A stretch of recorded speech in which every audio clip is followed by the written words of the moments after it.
Welcome दोस्तों, मैं प्रकाश ठक्कर। मेरी क्राइम चैनल पे आपका स्वागत है। आज एक नई स्टोरी के साथ में आया हूँ और एक नई बात करूंगा। ये स्टोरी शुरू करने से पहले मैं आपको बता दूं कि ये एक मर्डर स्टोरी है और जिसमें मैंने पिछले वीडियो में भी बताया था, तो उसमें 5 सवाल पैदा होते हैं। उनका ऑर्डर आगे पीछे हो सकता है, बट ज्यादातर ये 5 सवाल ऐसे हैं। पहला सवाल, मर्डर किसका हुआ, खून किसका हुआ। दूसरा सवाल, मर्डर वेपन क्या था, कैसे कत्ल हुआ। तीसरा, मोटिव, उद्देश्य क्या था, कत्ल के पीछे क्या मोटिव था, क्या उद्देश्य था, क्या कारण था।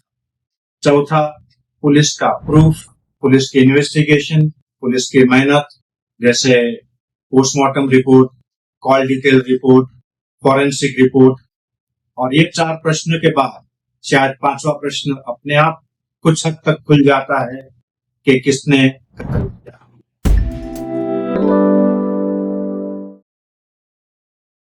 तो ये कहानी में एक ब्लाइंड मर्डर होता है। What is blind murder? इसका मतलब यह है, कत्ल तो हुआ दोस्तों, बट किसका कत्ल हुआ, वहां पे ही सवाल रुक जाता है। ये तो लेटेस्ट न्यूज है।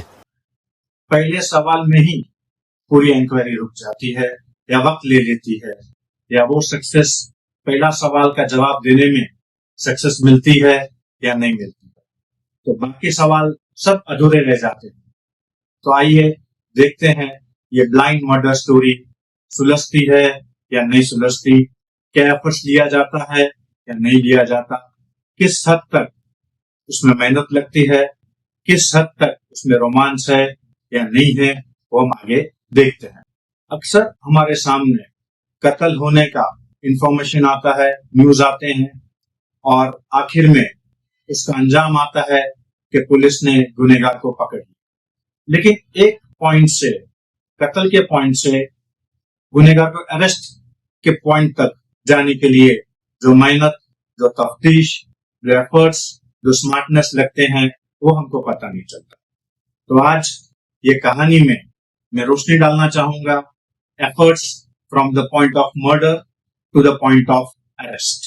ये एक पॉइंट से दूसरे पॉइंट तक जाने के लिए जो पुलिस का जो एफर्ट्स है, जो पुलिस की मेहनत है, जो अनिश्चितता है, जो टेंशन भरा माहौल है, जो अपयश मिलने की पूरी उम्मीद होती है या यश मिलने की पूरी उम्मीद होती है, वो किस हद तक जाती है वो हम देखेंगे।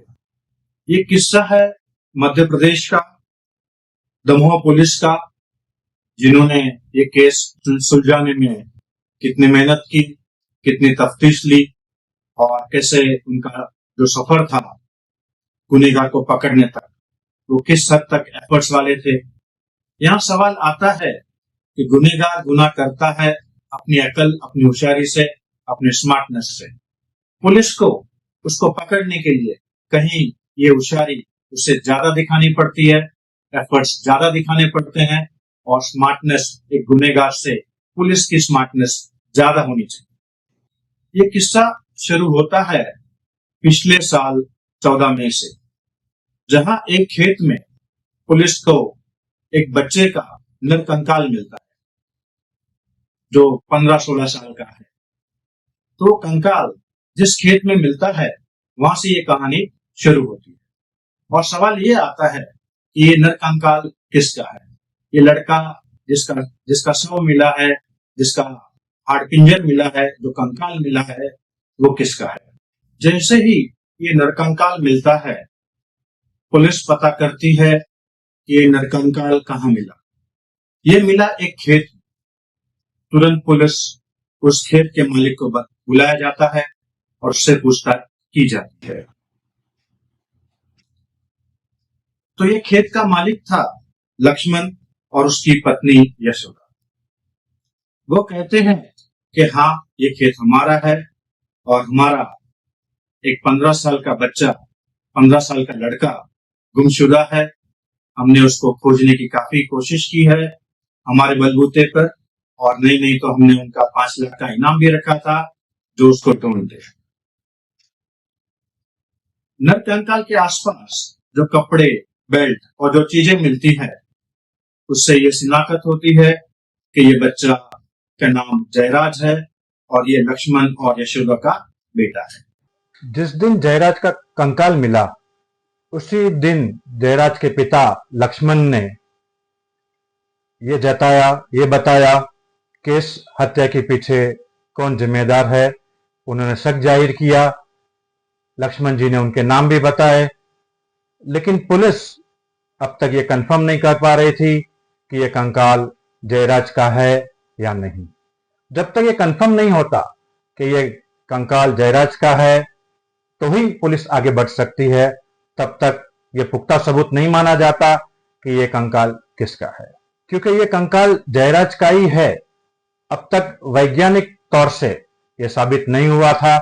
खाली लक्ष्मण और यशोदा ने जो कपड़े मिले आसपास, जो बेल्ट मिला, उस हिसाब से उन्होंने ये क्लेम किया कि ये कंकाल जयराज का है। तो अब पुलिस के पास एक ही रास्ता है कि इनका डीएनए टेस्ट किया जाए। तो पुख्ता सबूत जुटाने के लिए पुलिस ने उस कंकाल का 2 बार, आई रिपीट 2 बार डीएनए टेस्ट करवाया, लेकिन दोनों ही बार डीएनए मैच नहीं हुआ। अब घर वालों के साथ पुलिस भी उलझन में आ चुकी कि डीएनए टेस्ट मैच नहीं हुआ तो ये कंकाल जयराज का ही है, वो कैसे बता सकते हैं। और अगर ये कंकाल जयराज का भी नहीं है तो पुलिस के पास ये क्वेश्चन खड़ा ही है कि ये कंकाल किसका है। पुलिस और छानबीन करती है और लक्ष्मण और यशोदा के साथ बात करती है, उनको कॉन्फिडेंस में लेती है और पूछताछ में ये बात खुलती है कि असल में जयराज का जन्म IVF यानी विट्रो फर्टिलाइजेशन टेक्निक से बच्चा पैदा हुआ था। मतलब टेस्ट ट्यूब बेबी, जयराज एक टेस्ट ट्यूब बेबी था। चलो ये बात तो समझ में आ गई कि डीएनए टेस्ट क्यों नहीं मिला। ये गड़बड़ है बाबा। लेकिन आज भी ये क्वेश्चन है, अभी भी ये क्वेश्चन है कि ये कंकाल जयराज का ही है। वो वैज्ञानिक तौर पे पुख्ता सबूत के साथ ये प्रूव होना, पहला सवाल हमारा खुलना चाहिए। फिर हमारे बाकी के 4 सवाल पे हम जाएंगे। पुलिस इस गुत्थी को सुलझाने में लगी हुई थी, लेकिन कामयाबी अभी भी कोसों दूर थी। कहते हैं कि किताबें इंसान की सबसे अच्छी दोस्त होती है। जब भी कोई लाइफ में समस्या आए या कोई सोल्यूशन ना मिले तो किताब आदमी का मार्गदर्शन करती है, जैसे गीता, कुरान, बाइबल जो भी है। एक एग्जाम्पल दे रहा हूं।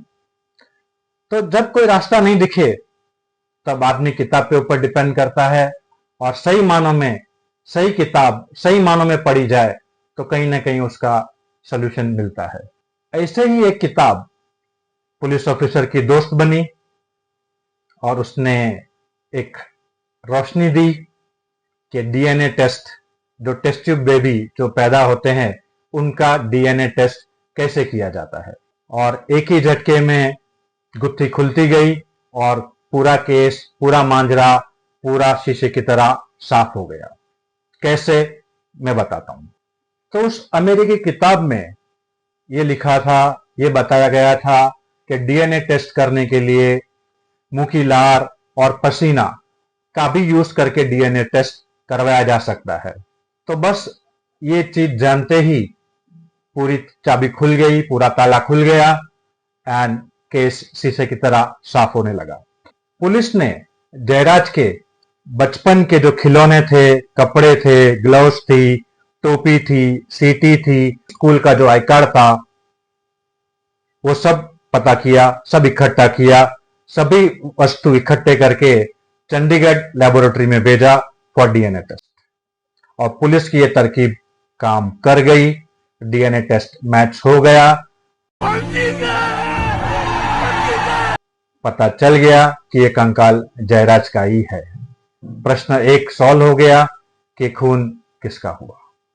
अब सवाल आता है दूसरा, खून आखिरकार किसने किया और कैसे किया।